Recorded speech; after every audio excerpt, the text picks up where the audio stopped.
And this is JKON. The Samsung Unpacked event is over and they have some really interesting devices for us this year. These devices are the S10e, the S10, the S10 Plus, and the S10 5G.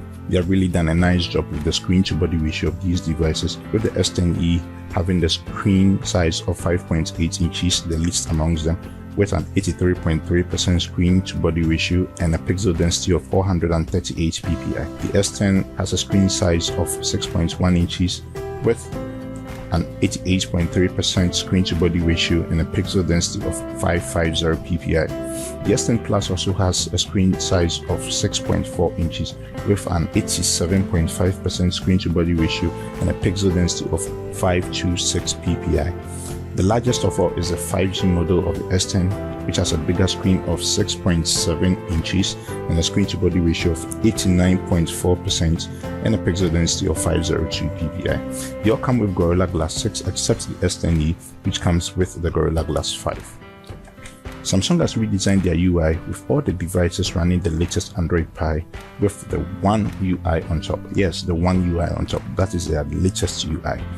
For storage, the S10 offers 1TB with 12 gigs of RAM, and the second version with 512 gigs with 8 gigs of RAM. It supports expandable storage of up to 512 gigs. The main feature of these devices is the camera cutouts in their infinity displays, which is way better than the notches other devices were using last year.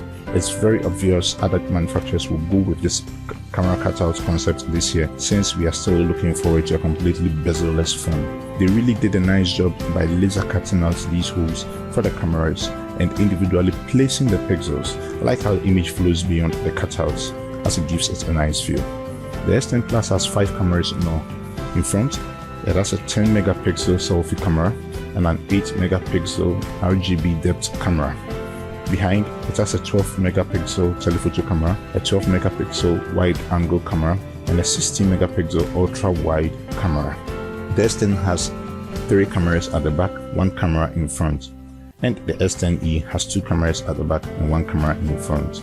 For a while now, everyone has been talking about how there's a need to have an in-display fingerprint reader, which OnePlus, Vivo, and Huawei did beautifully. I'm glad Samsung has picked up that challenge and has really done a nice job on that too, with their ultrasonic fingerprint scanner embedded right under the screen. There is also the option for unlocking your devices with facial recognition and good old PIN, pattern or password. The 3 device has an IP rating of 68, the highest mobile device standard for water and dust resistance.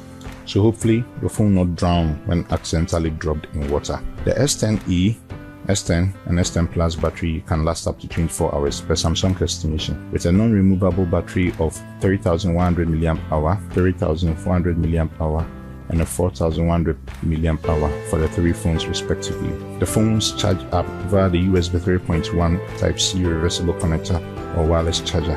The cool feature is these phones have been engineered to act as a wireless charging device also, and they are capable of charging other wireless devices. At least it means I don't have to carry around cables to charge my other wireless charging enabled phones.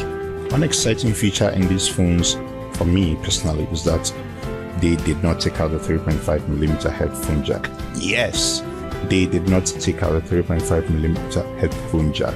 Thank you very much Samsung for not ditching the 3.5mm headphone jack like other manufacturers. With tons of new features in these devices, I'm sure we are really going to enjoy them whilst highlighting any flaw in the technology as we use them. Again, I'm JKON. Don't forget to leave us a comment down below, subscribe, like and click the bell icon.